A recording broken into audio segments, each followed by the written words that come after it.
right, well, the first step of the scientific method is to generate testable questions about the natural world.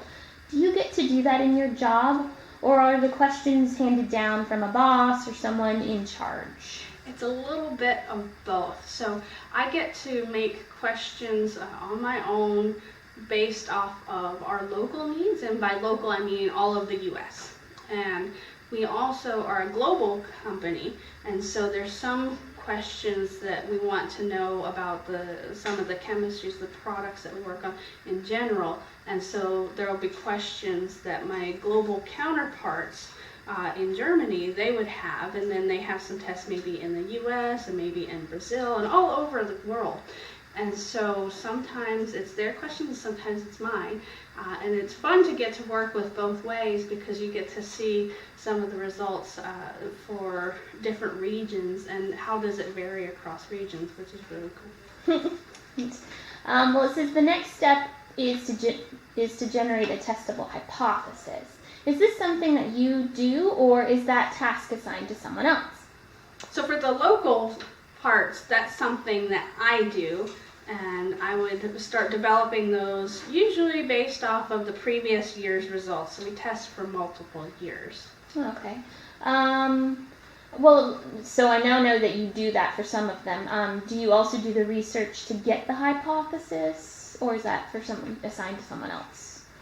Yeah, so I'll definitely do research on my own. Sometimes we are working together as teams. So, for instance, there's somebody that's on my team who's worked in citrus for more than 20 years. So sometimes if I need to write an experiment where we're working in a citrus grove, I'll talk to him and say, okay, well, does this practice make sense? And what I want to test is, living in Florida, you might know about the Asian citrus psyllid and the citrus greening disease. So we actually work on that question and that problem. And so I might talk to my colleague about that, and I say, well, this is the question I want to test, and looking at the different types of feeding that the psyllid has in these plants. And if I'm doing that, I can say, well, is it changing their feeding behavior? And so I'll read research articles. I'll call people, actually professors from universities, and I'll rely on my personal as well as teammates' experience to develop these questions.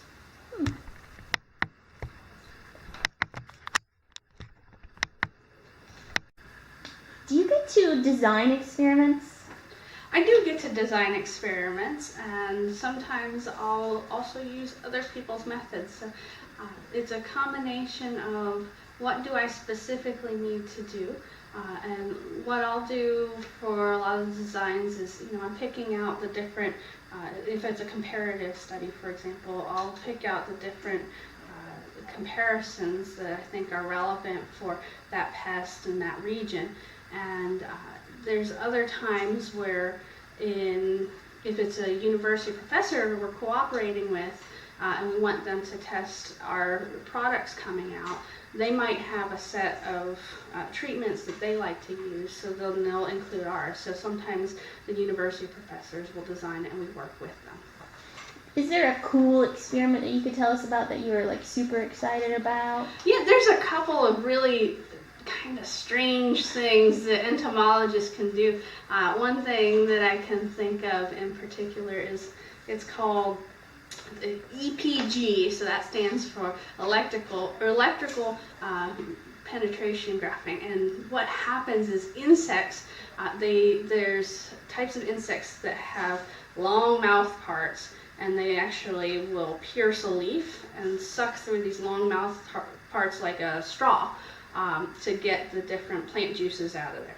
And when they do that, there's different layers of the plant that they might feed on. So you might have learned about xylem before and phloem, and so there's different places. And what they actually do to start out is they will probe.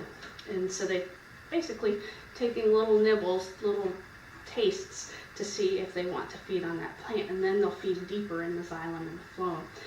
And this is important because some of the insects, like the Asian citrus psyllid that transmits the bacteria that causes citrus greening, that can only be transmitted during certain types of feeding. So when it's feeding in the phloem, that's where you have the transport of the food of the plant, not just the water. And so they have to go through probing, then xylem feeding, then the phloem feeding. And there is a really cool way to test the psyllids where you actually glue this tiny little wire to their backs. And the psyllids are, oh my gosh, less than a 1/4 inch long, so they're very small. And you glue this wire on them, and you have a probe that goes into the soil of the plant, and anytime the insect feeds, it actually completes an electrical circuit. So you have the mouth parts that go in there, and it can measure the electricity in the electrical circuit and the wavelengths for different types of feeding. So who would think to put a wire on an insect with some glue and make an electrical circuit? But that actually helps us understand how some of the products that we're producing change feeding behaviors and can actually help prevent the transmission of the bacterium, because it stops the insects from feeding in the xylem and the phloem. Neat. That's really cool.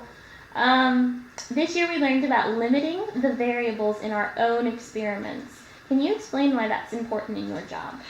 Yes. If you don't limit the number of variables in your experiment, it's very hard to tell if there's actually any kind of reliable results, because you have a lot of natural variability in any experiment, especially if you're dealing with something like a living organism.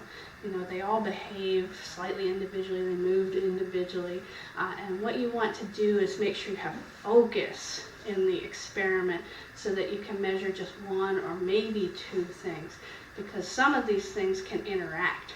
And if you have different factors that are interacting, then it's hard to tell what exactly is going on, especially if, say, one factor is going to increase plant growth and one makes it go much slower and decreases the rate of plant growth.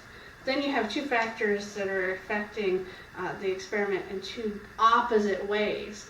And so the end result between the two, if they interact, you might not see any of those changes. So if you just limit it to one of those factors, then you can really see what happens clearly. Okay, interesting. What sort of tools do you get to use to collect your data outside of wires? Oh goodness, yes. So entomologists love using all kinds of things, and so most of the time I'm actually working in the office, but I've done lots of field experiments as well, and we have people all around the country that are doing these experiments. Sometimes we use giant nets, and they're called sweep nets. And so I would say the net hole is about this big around, is a big canvas tube, and it looks like it's on a broom handle, and you actually sweep across the plants, and you collect them, and that way you can count the insects. So that's one way. We will use microscopes for very small insects, or even mites, they're arthropods, not insects, but we do mite work also. Sometimes we use a magnifying glass or a hand lens. We will take yields on plants, so sometimes you might use some sort of harvesting farm machinery, and then you're weighing the overall yields. Sometimes you're actually assessing fruit quality. So it can be, you can send it away to certain labs and they figure out how much sugar is in there, and there's a scale for that. Or sometimes you're looking at the cosmetics of it. You know, is it shaped well? Does it have uniform color? So there's many, many different types of measures that we might have, and some of the most basic ones are going to be able to help us count the insects. Cool. When you see data vary across trials despite keeping everything the same, what have been some of the reasons that this has occurred? Well, I talked a little bit about weather can make an effect on insect populations. We also have things like there's a lot of different aspects to the ecosystem of insects. So, for instance, you might have heard before that ladybugs like to eat aphids. Well, if you have a big population of ladybugs, they can eat most of your aphids, and so you might not have a very good population of the pests that you're trying to control. So this is a wonderful thing that growers and farmers can actually incorporate into their programs and their pest management programs, and we absolutely encourage that. It does make it challenging though if you have all of a sudden a high level of ladybugs eating what you're trying to test. And you can put up a sign, but they're not going to listen to you. So all you can do is say, well, let's try and repeat this again. And it can even be something as simple as a grower. If we're working with them, sometimes they accidentally spray another product over top of our small plots.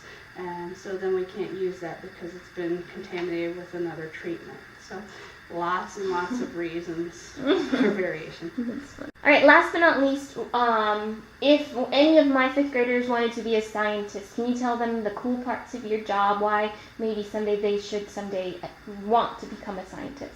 Yeah, I think there's a lot of cool parts. First of all, I get to ask lots of questions, and specifically working with insects, they do all kinds of different things, and so they have different ways of growing, of developing. Some of them, there's different strategies that they use, so there's a lot of diversity in the organisms I get to work with. In addition to that, I get to travel quite a bit. So I travel not only in the U.S., I've been to, in the last maybe 2.5 years, I've been to more than 20 states through work. And so you get to see a lot of beautiful landscape and meet a lot of really cool people.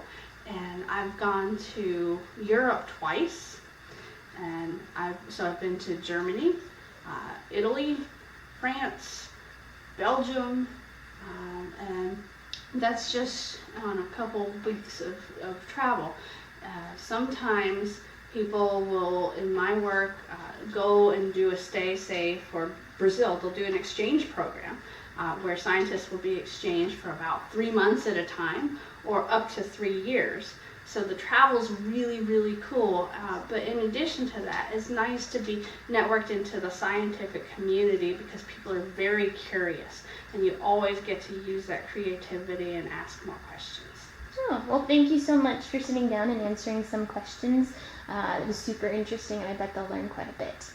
Thank you so much.